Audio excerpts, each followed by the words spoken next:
Circular দেওয়ার সাথে সাথে তাদের হাতে ক্ষমতা আছে বিদায় পুস্তকের পৃষ্ঠা পৃষ্ঠায় মুসলমানের ধর্মীয় কিতাবত অমুসলিমের দুর্গা কালী পূজার মাথা দিয়েছে, কথা ঠিক কিনা?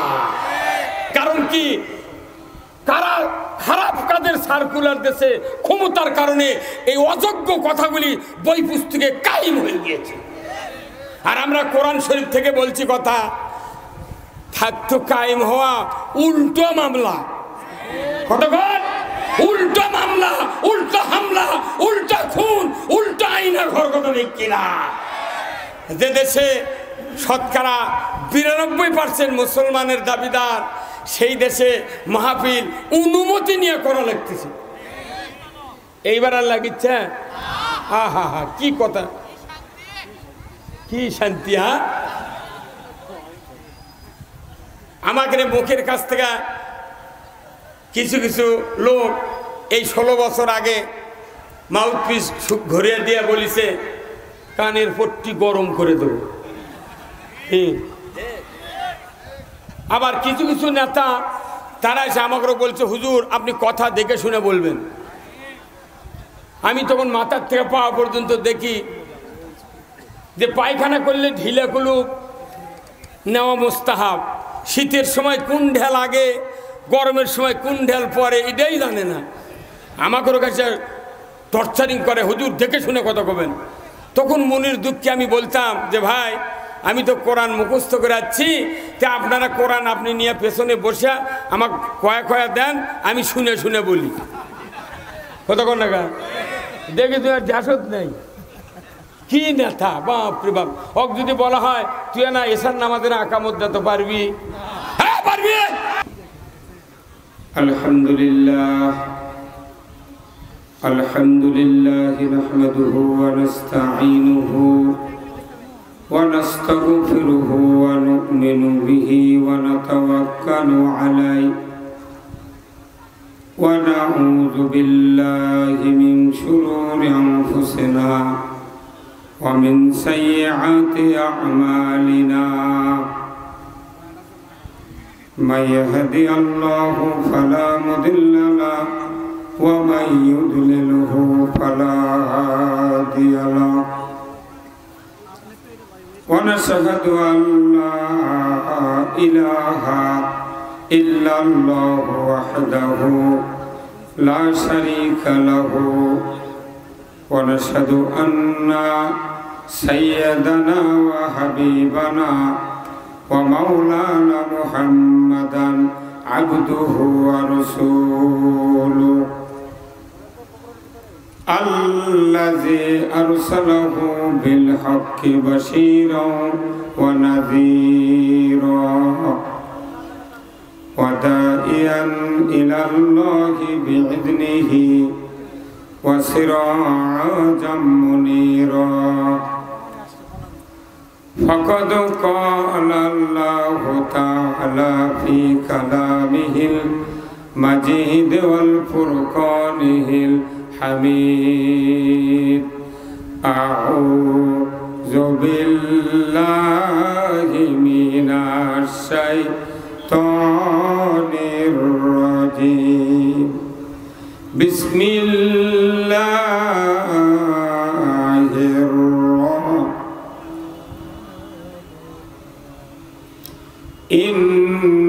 ইন্নাল্লাহা ওয়া মালাইকাতাহু ইউসাল্লুনা আলান নবী ইয়া আইয়ুহাল্লাযীনা আমানু সাল্লু আলাইহি ওয়া সাল্লিমু তাসলিমা اللهم صل على محمد وعلى آل محمد كما صليت على إبراهيم وعلى آل إبراهيم إنك حميد مجيد اللهم بارك على محمد وعلى آل محمد كما باركت على إبراهيم وعلى آل إبراهيم إنك حميد مجيد আল্লাহুম্মা আমিন।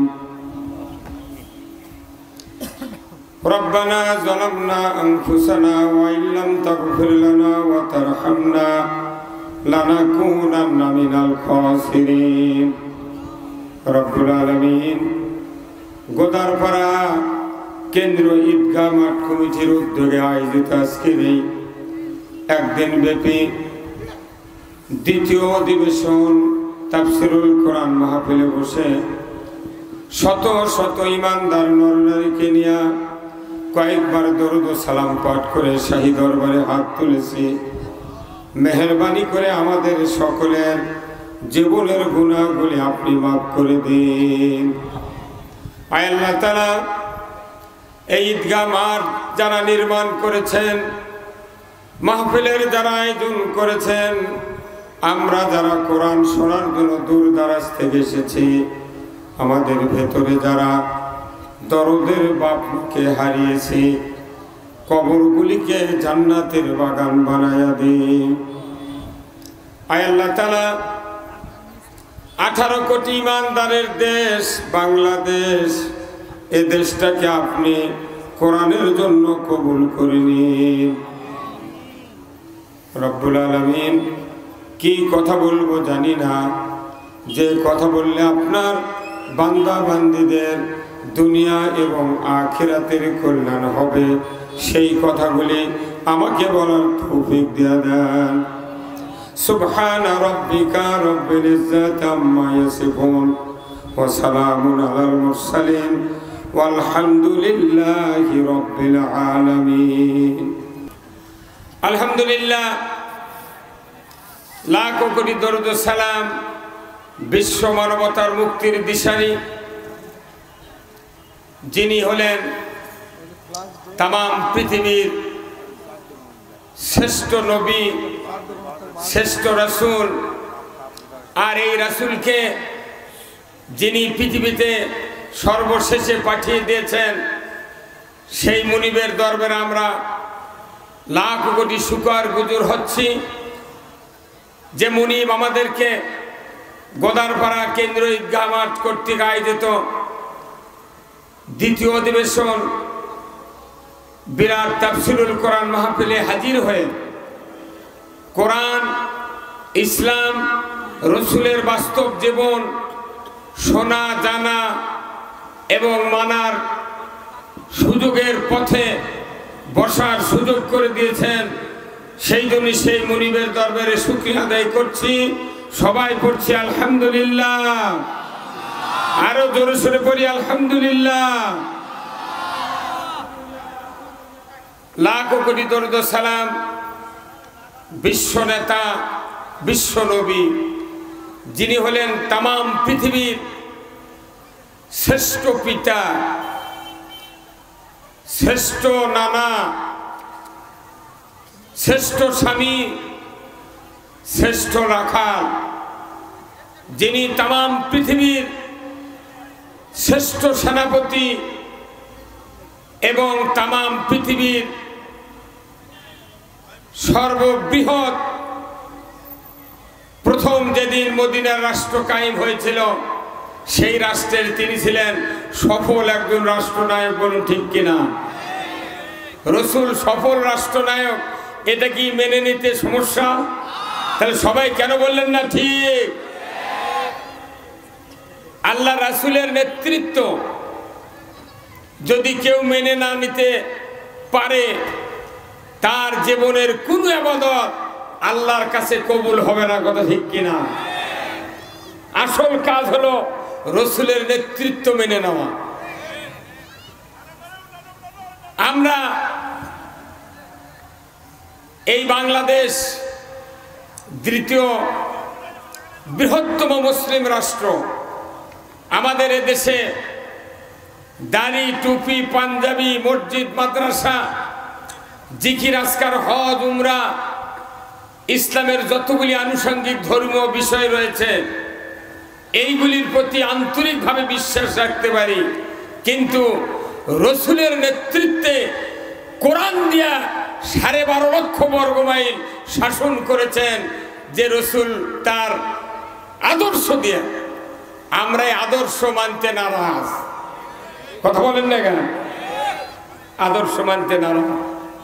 আমার দেশের জনপ্রতিনিধি মেম্বার থেকে শুরু করে প্রধানমন্ত্রী পর্যন্ত রসুলকে সফল রাষ্ট্রনায়ক হিসেবে যদি মেনে নিতে পারতাম, এদেশে চুরি হতো না।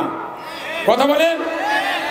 এদেশে জানা হতো না, এদেশে দুর্নীতি হতো না, ঘুষ চলতো না, মদ চলতো না, মসজিদগুলিতে জুতার মতো একটা বস্তু চুরি হতো না। আমরা সব মানি, রসুলের নেতৃত্ব কায়েম করতে রাজি নই। রসুলের নেতৃত্বের কথা বললি কিছু লোক মনে মনে বলে হুজুর তো রাজনীতি শুরু করলো। কথা বলেন না কেন? এই জন্য আমরা বক্তৃতার শুরুতেই রসুলের নেতৃত্ব মেনে নেব। রাজি আছেন তো? কারা কারা দু হাত তুলে দেখান। লিল্লাহে তাকবীর, নারে তাকবীর। আলহামদুলিল্লাহ।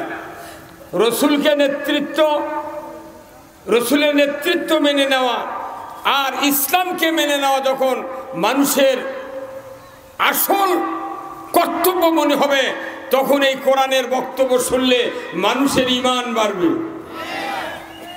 মুমিন হওয়ার পর যদি কেউ শোনে, আল্লাহ তাআলা তার ঈমান বাড়িয়ে দেয়।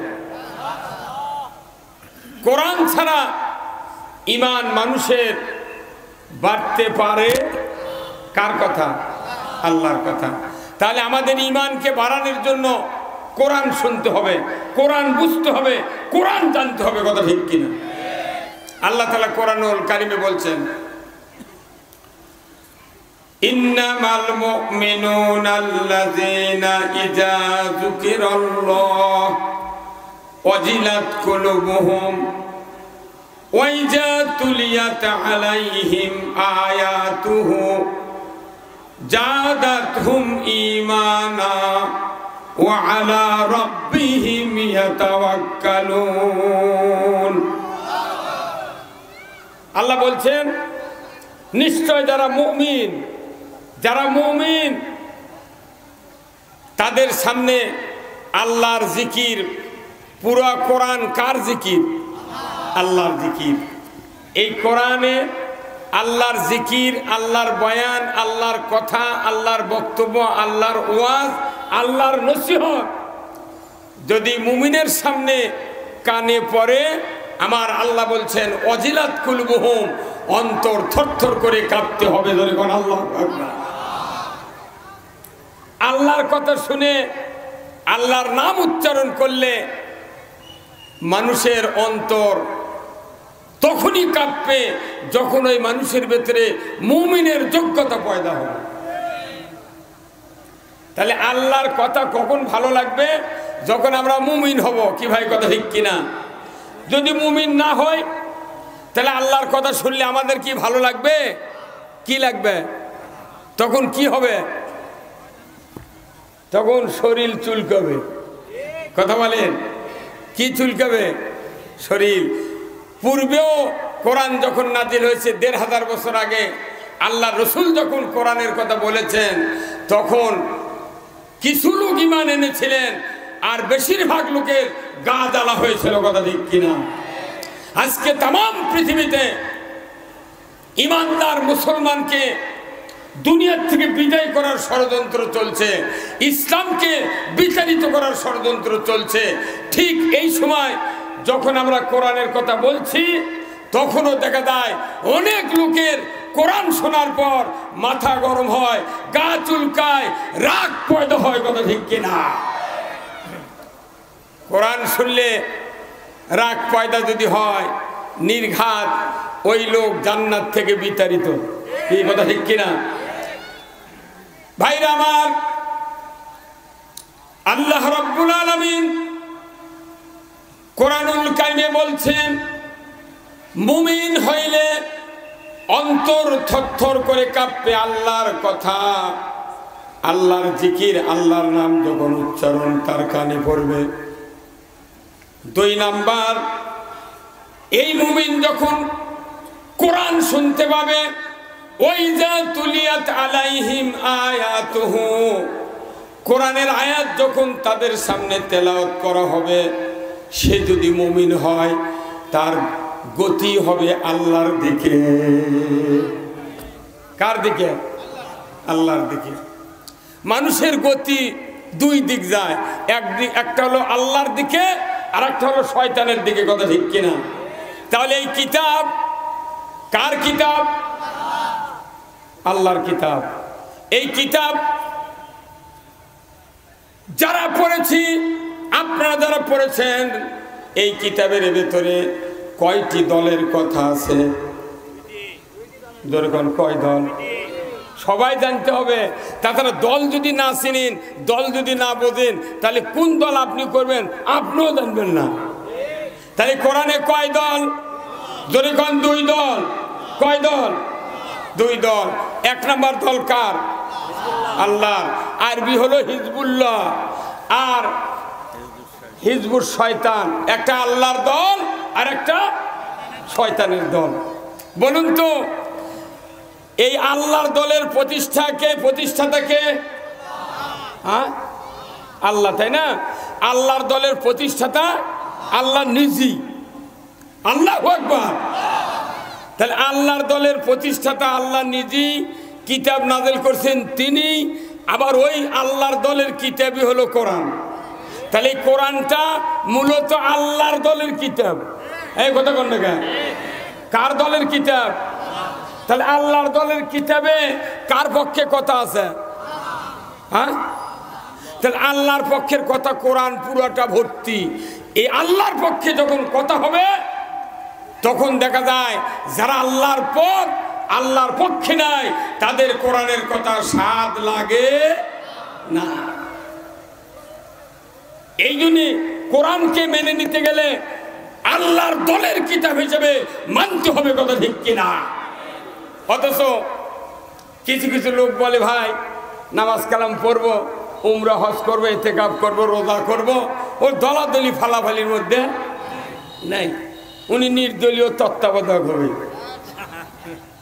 তাহলে আপনি যদি দলই না করেন ভালো, তাহলে আপনি যখন মারা যাবেন, ইমাম সাহেবেরা জানাজা করে কবরের ভেতর যখন উত্তর দিকে মাথা দিয়ে যখন শোয়ায়, তখন দোয়াটা কি পড়ি আমরা? বিসমিল্লাহি ওয়া আলা মিল্লাতে। তাহলে যে লোকটা বললো আমি দুনিয়াতে দলাদলি ফালাফালি বুঝি না, আমি নির্দলীয় আলু ভর্তা ভাত খাবো, চিড়ে মশার শুয়ে থাকবো, এই চিন্তায় যদি হয়, তাহলে আপনার মৃত্যুর আগে বলতে হবে আমার কোনো দলত তোমরা থবে না। কি ভাই কথা বল? যেহেতু মরার পরে দল, বাঁচা থাকতে দল, একমাত্র দল করতে হবে কার? আল্লাহ। আর আপনি যদি দল না করেন, বিরাট সমস্যা। আল্লাহ তো কোরআনে বলছেন আমার দল হলো হিজবুল্লাহ। হিজবুল্লাহ আল্লাহর দলে থাকলে তার জিম্মেদারি স্বয়ং আল্লাহ গ্রহণ করে না। দলে কোন আল্লাহ? দল ছাড়া নামাজ হয় না, দল ছাড়া হজ হয় না, দল ছাড়া কুরবানি হয় না, দল ছাড়া ঈদুল আজহার নামাজ হয় না, দল ছাড়া ঈদুল ফিতরের নামাজ হয় না। যেখানেই যাই সেখানেই দল। আজকে আপনারা যারা মাহফিল এসেছেন, আপনারা সবাই মিলে এক দল। কথা ঠিক কিনা? পুরো বিশাল দল বসে আছেন, আমরা টেবিলে আছি, আমরাও এক দল। আমরা দুনিয়ার দলের পক্ষে থাকবো না। অথচ দল ছাড়া আপনি বিবাহ যাবেন, তাও দেখেন 100 জনে এক দল, কোথাও বরযাত্রী আসতেছে, তার মানে এক দল। কি আবার কিয়ামতের দিন যে আল্লাহ হাজির করবেন, কোরআন শরীফে আল্লাহ বলছেন প্রত্যেক দলের নেতার সাথে প্রত্যেক কর্মী কিয়ামতের দিন হাজির হবে। কারণ আল্লাহ রসুল বলছেন মান তাসাব্বা বি কওমিহিম ফাহুয়া মিনহুম।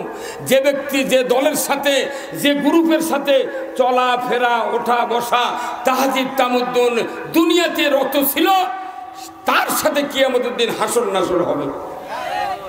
এখন আপনি বেনামাজি, সুদখোর, ঘুষখোর, অন্যায় অবিচারকারীর সাথে সারা জীবন ঘুরলেন, আমি ঘুরলাম। কিয়ামতের দিন ওই মুন্সিপালিটির সাথে, টুপিওয়ালা, দাড়িওয়ালা, ভালো মানুষের সাথে কখনোই ওঠা যাবে না। যাবে? আল্লাহ তাআলা অদৃশ্য আয়াত কোরআনুল কারীমে একটা দিয়েছেন, কিয়ামতের ময়দানে আয়াতের কার্যকারী হবে, কিন্তু দুনিয়াতে আর কার্যকারী নাই। আল্লাহ রাব্বুল আলামিন সূরা ইয়াসিনের ভিতরে বলেছেন, ওয়ামতাজুল ইয়াউমা আইয়ুহাল মুজরিমুন। হাসরের ময়দানে যখন লক্ষ কোটি কোটি মানুষ হাজির হবে, ওই দিন আল্লাহ তাআলা ঘোষণা করে দিবেন, ইয়া আইয়ুহাল ইয়াউমা। আল্লাহ ওই হাসরের ময়দানে ঘোষণা করে দিবেন, আজকে যারা অপরাধী নেককারের কাছ থেকে আলাদা হয়ে যাও। ওই সময় কোনো বদকার, বেনামাজি, সুদখোর, আল্লাহ বিরোধী লোক নেককারের দলভুক্ত হতে পারবে না। যার যার মতো বাধ্য হব আমরা আলাদা হতে। দুনিয়ার আমরা মনে করতেছি কোরআন এসেছে আমাদেরকে চুপ করে শোনা আর বাড়ির যা চিন্তা ভাবনা করা, সারা দিন রাত যা করি করি, কোরআন নষ্ট হয়ে যাক, ইসলাম দূর হয়ে যাক, আমার কোনো মাথা ব্যথা নাই। না, হতে পারে না। কোরআন এই কিতাবটা আল্লাহ রসুলের উপর নাজিল করেছেন শুধু মানুষের দুইটা কাজের জন্য। ধরে কোন আল্লাহু আকবার। আল্লাহ তাআলা কোরআনে বলছেন, শাহরু রমজান আল্লাযী উনজিলা ফীহিল কুরআন হুদাল লিন্নাস ওয়া বায়িনাতিন মিনাল হুদা ওয়াল ফুরকান। রমজান মাসে কোরআন নাজিল করেছেন আল্লাহ, দুইটি উদ্দেশ্য। এক নাম্বার হলো মানুষ শুধু হেদায়েত হবে। আল্লাহু আকবার। মানুষ কি হবে? খালি হেদায়েত, খালি আল্লাহর পথে চলবে, রসুলের পথে চলবে, ইসলামের পথে চলবে, কোরআনের পথে চলবে, এটা আল্লাহর উদ্দেশ্য। আর দুই নাম্বার, বাইনাতুম মিনাল হুদা ওয়াল ফুরকান, ন্যায় আর অন্যায় পৃথক করবে। ন্যায়ের সাথে অন্যায় থাকবে না, সুদের সাথে যাকাত থাকবে না, সত্যর সাথে মিথ্যা থাকবে না, আল্লাহর আনুগত্যের সাথে শয়তানের আনুগত্য থাকতে পারে না। তাকবীর, নারায়ে তাকবীর, নারায়ে তাকবীর। আল কোরআনের আলো, আল কোরআনের আলো, কোরআন হাদিস যেখানে, দুনিয়ার মুসলিম, বাংলার মুসলিম, লিল্লাহে তাকবীর। আল্লাহ কবুল করুক। তাম পৃথিবী আজকে রাজত্ব নিয়ে মারামারি, হানাহানি চলছে। এই হামাস ফিলিস্তিনিতে বোমা মারতে মারতে তাম দুনিয়া মারতে মারতে ওরকে তাও গা জ্বালা বন্ধ হচ্ছে না। এই পরশুদিন থেকে ইরান যখন আবার বসাবার লাগিছে বোমা, এখন ইসরায়েল বলছে না রে মুসলমানের শক্তি আছে। মুসলমান যখন শুরু করেছে যুদ্ধ, তখন তুরস্ক নাকি ওই যে কোন রাষ্ট্র পারে, রাশিয়া, চীন, এরাও বুঝতে পারছে যে না, আমাকে আর ইসরায়েলের পক্ষে তেলবাজি করে লাভ হবে না। আমেরিকাও হামলে উঠিতে, কথা ঠিক কিনা? একবারে ইসরায়েলকে বোমা মেরে ইরান এমন চক্করে ফেলে দিয়েছে, 3 দিন হলে ইসরায়েলের আর মাথা উঁচু করে দাঁড়ানোর শক্তি না। আমরা ইমানদার হিসেবে, মুসলমান হিসেবে তারা দাবিদার। আমাদের সারা পৃথিবীতে তেমন কোনো সংখ্যা নাই। আল্লাহ রাসূল বলছেন যে আমার উপর কোরআন নাজিল করা হয়েছে, মানুষ শুধু হেদায়েত করবে, মানুষ শুধু হেদায়েত হবে, মানুষ আল্লাহর পথে থাকবে, আর হক আর বাতিল পৃথক করবে। কিন্তু দেখা যায় 1500 বছর আগে কোরআন নাজিল হচ্ছে, মানুষ হেদায়েত হতে হতে আর কাফের বেঈমান থাকারই কথা না, কথা ঠিক কিনা? কিন্তু দেখা যায় 840 কোটি মানুষ এই পৃথিবীতে, মাত্র 140 কোটি মানুষ ইমানের পক্ষে, কালেমার পক্ষে, নামাজের পক্ষে, আর 700 কোটি মানুষ আল্লাহর বিরুদ্ধে। কথা বলতে হবে, যে 140 কোটি ইমানের পক্ষে, তারই ভেতরে 75% মানুষ শতকরা নামাজ আদায় করে না। কি মসজিদের চাকচিক্য দেখলে মনে হয় কি রে, মসজিদের চাকচিক্য দেখলে টাইলস, তারপরে মেহরাব, মসজিদের মিম্বর, যে মিম্বরে খুতবা দেয় হুজুররা, সিহারা দেখলে মনে হয় সেই রকম, মনে সম্রাট আকবর বসিচ্ছে। ইন্টি করি এক একটা মেম্বরের দাম 1 লক্ষ, 1,25,000, 1.5 লক্ষ, 2.5 লক্ষ টাকার মতো মেম্বার আছে। অথচ রসুল সাল্লাল্লাহু আলাইহি ওয়াসাল্লাম আজ থেকে 1,500 বছর আগে মসজিদে নববীতে যখন খুতবা দিয়েছেন, একটা মরা খেজুরের গাছে হেলান দিয়ে উনি খুতবা দিয়েছেন। আমরা যে মসজিদগুলোতে খুতবা দেই, আমাদের চাকচিক্য সিহারা দেখলে মনে হয় বাদশাহ আকবর বক্তব্য দেবে, কিন্তু মসজিদের মেম্বার থেকে আসল কথা বাংলার জমিনে এখনো বের আমরা করতে পারলাম না। কেন পারলাম না? আমাদের দেশে মসজিদে যে বক্তব্য দেই, মাহফিলে যে বক্তব্য দিই, এইগুলো সার্কুলার। এইগুলি কি সার্কুলার বোঝেন? চাকরির সার্কুলার ছাড়ে না ভাই, কথা বলেন না কেন? চাকরির সার্কুলার ছাড়ে না। তা আমরা মসজিদে সার্কুলার দিই, খুতবা পড়ি, বক্তৃতা করে সার্কুলার, মাহফিলে বক্তৃতা দিই, এটা সার্কুলার। কিন্তু এই সার্কুলার কি কোনোদিন সমাজে কায়েম হচ্ছে? কেন হয়নি কন্ত? কেন হয়নি? কারণ হলো ইমামের হাতে ক্ষমতা নাই, বক্তার হাতে ক্ষমতা নাই। ক্ষমতা না থাকার কারণে আল্লাহর কোরআনের কথা সার্কুলার আমরা দেই। যেরকম মসজিদে দেখেন আমরা খুতবা ইমামরা যখন তেলাওয়াত করি, মুসল্লিরা শোনে, সানি খুতবাত আছে, ইন্নাল্লাহা ইয়ামুরু বিল আদলি ওয়াল ইহসান ওয়া ইতাই যিল কুরবা ওয়া ইয়ানহা আনিল ফাহশাই ওয়াল মুনকারি ওয়াল বাগই ইয়াইযুকুম লাআল্লাকুম তাযাক্কারুন।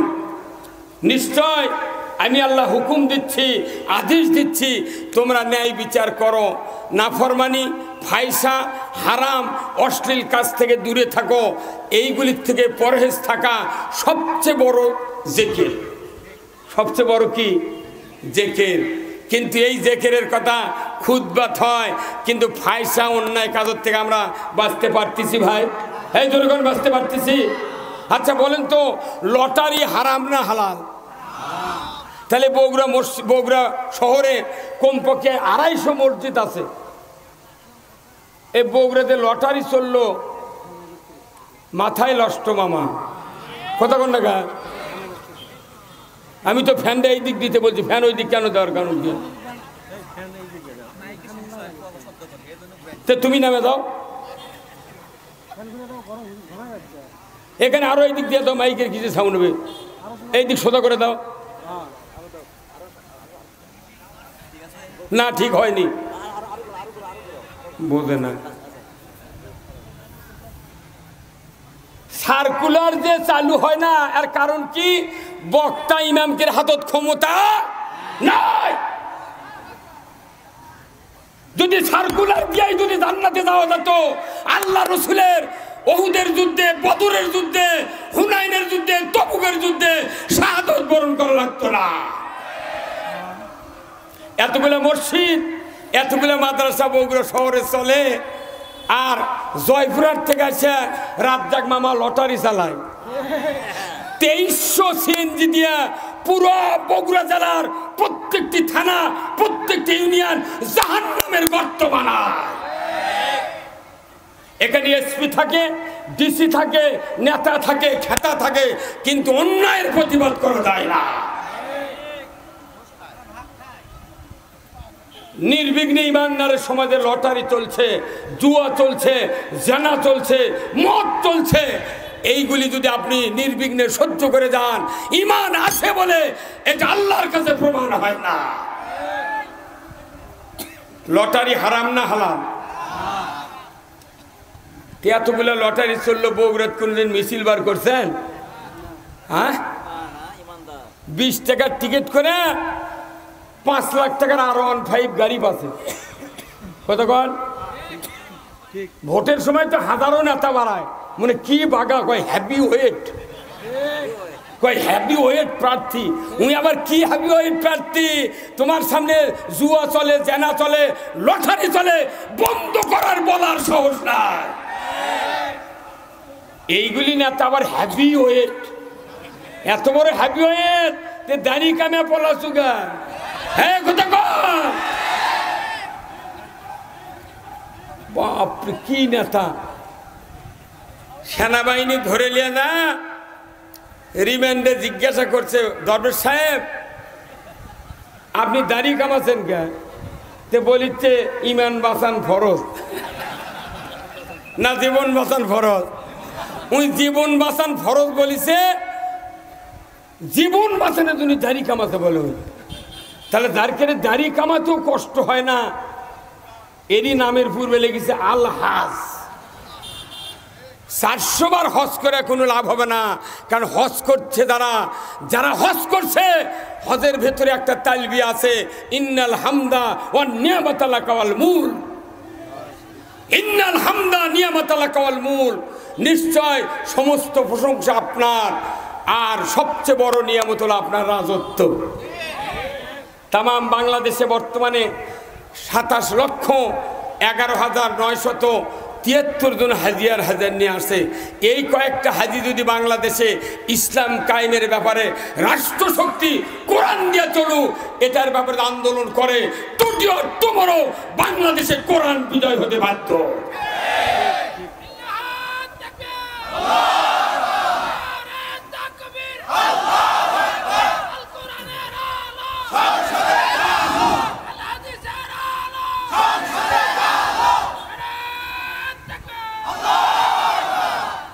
আজকে খুতবাতে বলা হলো সার্কুলার, লাভ নাই। মাহফিলে বলা হলো চুরি হারাম, জেনা হারাম, সুদ হারাম, পর্দা ফরজ, নামাজ কায়েম করো, এগুলো শুধু সার্কুলার, কোনো লাভ নাই, ক্ষমতা নেই। তো এটা বলা আমাদের জীবন ব্যথা, একবারে ব্যথা। কিন্তু দেখেন আমরা যারা বক্তব্য দিয়ে ধর্মীয় নেতার, এরা তো রিলিজিয়াস লিডার, এনারা ধর্মীয় দিক দিয়ে মানুষকে সার্কুলার দেন। ক্ষমতা না থাকার জন্য প্রত্যেকটা সার্কুলার পথে পথে মার খাচ্ছে। আর সংসদে গেছে এমপি, ওটা হলো রাজনৈতিক নেতা। আমরা হলাম ধর্মীয় নেতা, আর সংসদে এমপিরা গেছেন, ওনারা কি নেতা? রাজনৈতিক নেতা। ওনারা সার্কুলার দিচ্ছেন। মাননীয় স্পিকার, সংসদের সামনে প্রশ্ন হচ্ছে যে আমার এলাকার জনগণ আমাকে নির্বাচিত করেছেন, আমার এলাকায় বগুড়া গোদারপাড়া থেকে ছোট কুমড়া পর্যন্ত একটা মাটির রাস্তা আছে কাঁচা, এটা পাকাকরণ করতে হবে। কথা বলেন। শিক্ষামন্ত্রী বলতেছে, মাননীয় স্পিকার আমরা বহুদিন হলে এদেশে বাস করছি, আমাদের এদেশে সংখ্যালঘু কিছু অমুসলিম আছে সনাতন ধর্মীয় গ্রুপের, তো আমাদের এই সকল শিক্ষা প্রতিষ্ঠানে মুসলমান এবং সনাতন ধর্মের কিছু কথাগুলো যদি বই পুস্তকে সাপ্লাই দেওয়া হতো, তাহলে সবার কাছে বৈষম্য থাকতো না, সব আমরা একাকার হয়ে যেতাম। এটা করতে গিয়ে কাউকে আলু ভর্তা বানান শিখাতে হবে, কতক্ষণ? এটা করতে গিয়ে কাউকে ব্যাঙ্গের মতো লাপান শিখাতে হবে, কতক্ষণ না? আবার পাঠ্যপুস্তকে লিখতে হবে তিরিং তিরিং সাইকেল চালাও, কতক্ষণ? আচ্ছা কোন তো এই সার্কুলার যে ওনারা সংসদে দিলেন, এই সার্কুলার ছাড়াও কি আজ থেকে 50-100 বছর হলে মানুষকে আলু ভর্তা বানায়নি? এই কতক্ষণ না? বিবাহ হওয়ার পর যেগুলো মহিলার বিবাহ হয়েছে, ওনারা কি খাটের উপর বিছানা পাড়তে শেখেনি? কতক্ষণ না? সাইকেল চালান শিখেছে, ভর্তা বানান শিখেছে, বিছনা পাড়াও। কিন্তু ওনারা এই বাজে কথাগুলো ওটি সার্কুলার দিয়েছেন। এই বাজে কথা সার্কুলার দেওয়ার সাথে সাথে তাদের হাতে ক্ষমতা আছে বিদায় পুস্তকের পৃষ্ঠায় পৃষ্ঠায় মুসলমানের ধর্মীয় কিতাবত অমুসলিমের দুর্গা কালী পূজার মাথা দিয়েছে, কথা ঠিক কিনা? কারণ কি, কারা খারাপ কাজের সার্কুলার দেশে ক্ষমতার কারণে এই অযোগ্য কথাগুলি বই পুস্তকে কায়েম হয়ে গিয়েছে। আর আমরা কোরআন শরীফ থেকে বলছি কথা, থাকতো কায়েম হওয়া উল্টো মামলা, কতক্ষণ? উল্টা মামলা, উল্টা হামলা, উল্টা খুন, উল্টা আইনা ঘর, কথা ঠিক কিনা? যে দেশে শতকরা 92% মুসলমানের দাবিদার, সেই দেশে মাহফিল অনুমতি নিয়ে করা লাগতেছে। এইবার আর লাগিচ্ছে, হা হা হা, কি কথা, কি শান্তি। হ্যাঁ, আমাকে মুখের কাছ থেকে কিছু কিছু লোক এই 16 বছর আগে মাউথপিস ঘুরিয়ে দিয়ে বলিছে কানের পট্টি গরম করে দেব। আবার কিছু কিছু নেতা তারা এসে আমাকে বলছে হুজুর আপনি কথা দেখে শুনে বলবেন। আমি তখন মাথার থেকে পাওয়া পর্যন্ত দেখি যে পায়খানা করলে ঢিলে কুলুপ নেওয়া মুস্তাহাব, শীতের সময় কোন ঢেল আগে, গরমের সময় কোন ঢেল পরে, এটাই জানে না। আমাকে কাছে টর্চারিং করে, হুজুর দেখে শুনে কথা কবেন। তখন মনির দুঃখে আমি বলতাম যে ভাই আমি তো কোরআন মুখস্থ করে যাচ্ছি, তা আপনারা কোরআন আপনি নিয়ে পেছনে বসে আমাকে কয়া কয়া দেন, আমি শুনে শুনে বলি। কতক্ষণ টাকা দেখে তোমার জাসত নেই, কি নেতা, বাপরে বাপ। ওক যদি বলা হয় তুই না এসার নামাজের আকামত দিতে পারবি, হ্যাঁ পারবি, কিচ্ছু নাই। দোয়া কুনুত জানে, ওর বাপও দোয়া কুনুত জানে না। 25 বছর হলে ইমামতি করে ওই মসজিদের যিনি সভাপতি, দোয়া কুনুত জানে না। 30 বছর হলে ইমামতি করে, মুয়াজ্জিনি করে, মুয়াজ্জিন আযান দিতে দিতে বুড়ো হয়ে গেছে। ওই মুয়াজ্জিনের বেটা কোনোদিন মসজিদে বাপের আযান শুনে মসজিদে আসে না। তাহলে আমাকে এই সার্কুলার কি থেকেই যাবি না কায়েম করবেন? পারবেন? পারবেন?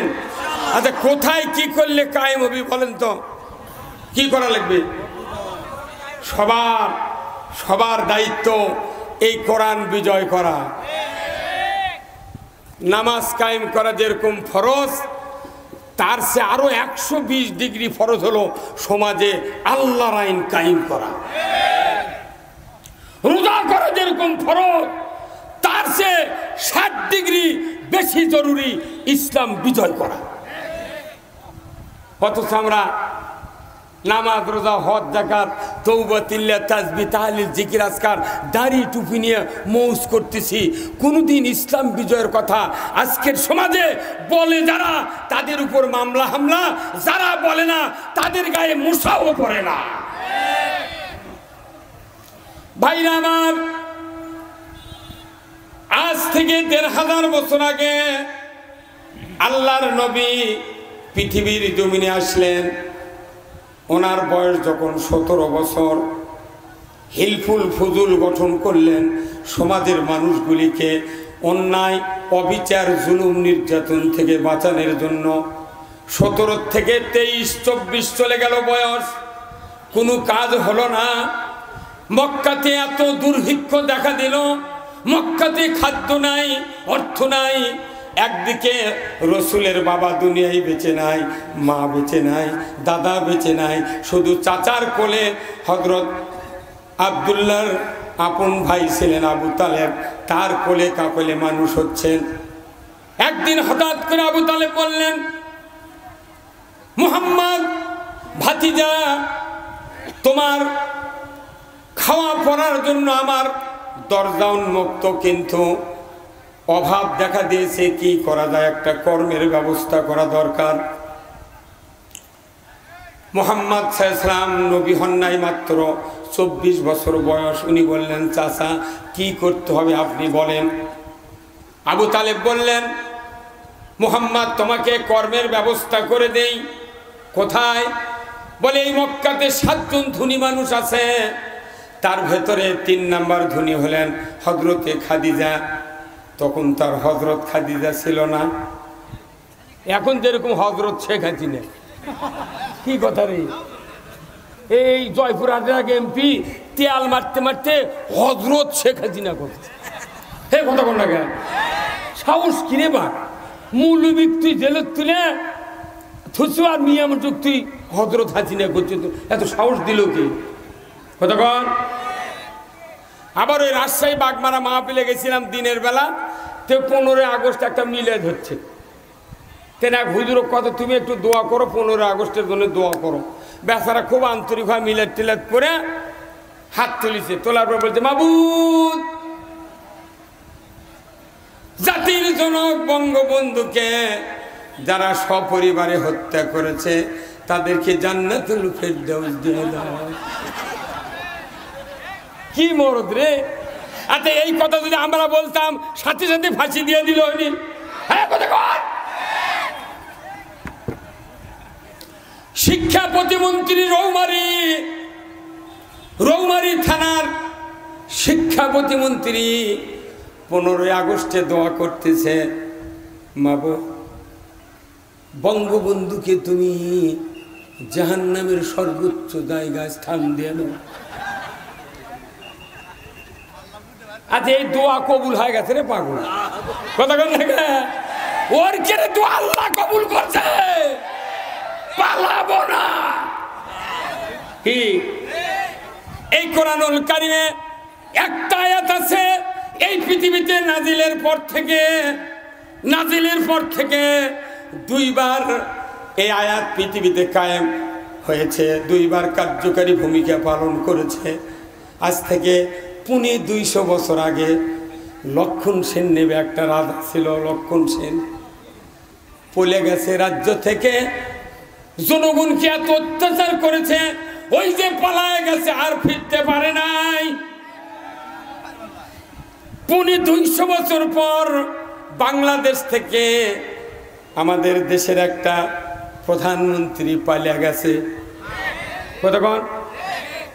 তাহলে এই আয়াতের কার্যকারিতা নাজিলের পর থেকে 2 বার কায়েম হলো। সে আয়াতটা হলো সূরা রহমান। আল্লাহ তাআলা কোরআনুল কারিমে বলছেন, ইয়া মাশারাল জিন্নি ওয়াল ইনসি ইন ইসতাতা'তুম আন তানফুযু মিন আকতারিস সামাওয়াতি ওয়াল আরদ ফানফুযু লা তানফুযুনা ইল্লা বিসুলতান। আমার আল্লাহ বলেছেন, ও পৃথিবীর মানুষগুলি, পৃথিবীর জিনগুলি, তোমরা যদি আমি আল্লাহ আমার আনুগত্য না করো, বশ্যতা স্বীকার না করো, আমার রাজ্য থেকে তোমরা বেরিয়ে যাও। কি কার কথা? এই যে বৈষম্য বিরোধী ছাত্ররা আন্দোলন করলো, এদের প্রথম টিপস ছিল আমরা কোঠা বিরোধী আন্দোলন করছি, কথা ঠিক কিনা? তারপরে হতে হতে বৈষম্য, হতে হতে পদত্যাগ চাই, হতে হতে দেশ ছাড়ো, ক্ষমতা ছাড়ো, করতে করে একটা দিন একটা ছাত্রের মুখ দিয়ে বাড়ায়নি, তুমি পালাও। বাড়াচ্ছে? তাহলে দেখেন পালালো কি কারণে? এই আয়াতের কার্যকারী ভূমিকা, যে যারা আল্লাহ এবং আল্লাহ রসুলের আনুগত্য অনুসরণ থেকে বিপদগামী হয়ে যায়, আল্লাহ বলেছেন আমার রাজ্যে তাদের থাকার অধিকার নাই। আজকে আমাদের বুঝতে হবে, যারা আমরা মাহফিলে বসে আছি, রসুলের জীবনটা ছিল অন্যায়ের প্রতিবাদ করা, কথা ঠিক কিনা? আমার ভাইরা, আবু তালেব বললেন, মুহাম্মদ, খাদিজার বাড়িতে তোমাকে চাকর হিসেবে নিয়োগ দিব, চাকরি দিব, তুমি কি করতে পারবা? মুহাম্মদ সাল্লাল্লাহু আলাইহি ওয়াসাল্লাম নবী হন নাই তখন। উনি বললেন, চাচা আপনি যদি ঠিক করে দেন আমি থাকতে রাজি আছি। জোরে কন্যা মারহাবা। বিশ্ব নবী মানুষের বাড়িতে রাখালি করতেছেন, গরু চরানের রাখাল নয়, ছাগল চরানের রাখাল, কথা ঠিক কিনা? প্রত্যেকটা নবী রাসূলকে আল্লাহ তাআলা ছাগল চড়ায় ট্রেনিং দিয়েছেন। ছাগল যেরকম বেয়াদবি করে, মানুষ ওই রকম বেয়াদবি করে। কতক্ষণ? ছাগল ছেড়ে দিলে মানুষের ধান খায়, অন্যের গম খায়, অন্যের ফসল নষ্ট করে। মানুষ ওই রকম ইচ্ছা মতো দুনিয়াতে চলবে, আল্লাহ রসুলের তোয়াক্কা করবে না। তোমাকে ছাগল দিয়ে ট্রেনিং দিয়ে তোমাকে মানুষকে ভালো বানাতে হবে। ভাইরা আমার, আল্লাহ রসুলকে চাকরি দেওয়া হলো। 24 বছর বয়সে চাকরি লাগলেন। চাকরি করতে করতে 25-এ পদার্পণ। হঠাৎ করে হযরত খাদিজা রাদিয়াল্লাহু তাআলা আনহা, উনি তখন রসুলের স্ত্রী হন নাই, উনি শুধু তার মুনিব। খাদিজা বলছেন, মুহাম্মদ আজকে সকালবেলা তুমি খাওয়া দাওয়ার পর একদম দুম্বা নিয়ে ছাগল নিয়ে তুমি মরুভূমিতে যাবে, আমি বসে বসে জানালা থেকে তোমার দৃশ্য আমি দেখতে চাই। রাখাল চলে যাচ্ছে, রসুল মুহাম্মদ যাচ্ছেন, হযরত খাদিজা জানালাত বসে আছেন, দেখছেন যে দেখি আমার এই রাখাল কিভাবে এইগুলি চড়ায়। উনি চলে গেলেন ছাগল নিয়ে দুম্বা নিয়ে, খাদিজা জানালাত বসে থেকে দেখতেছেন, দেখি ভাবটা কি। ভাইরা আমার, কিছুক্ষণ পরে মুহাম্মদ দুম্বা নিয়ে মরুভূমির ভেতরে চলে গেলেন। খাদিজা জানালে দেখ নজর করে, হাতে মুহাম্মাদের ছাতা নাই, কেউ ছাতা নিয়ে দাঁড়িয়ে নাই, অথচ মুহাম্মাদের শরীরে এক ফোঁটা এক বিন্দু রোদের কিরণ লাগে না। ছায়ার ভেতরে মুহাম্মদ হেঁটে যায়, ছায়াও হেঁটে যায়। উনি ঘর থেকে বেরিয়ে রাখালের দৃশ্য দেখার জন্য গেলেন। যা দেখেন যে না ছাতা নেই, কেউ ধরেনি ছাতা, কে দেয়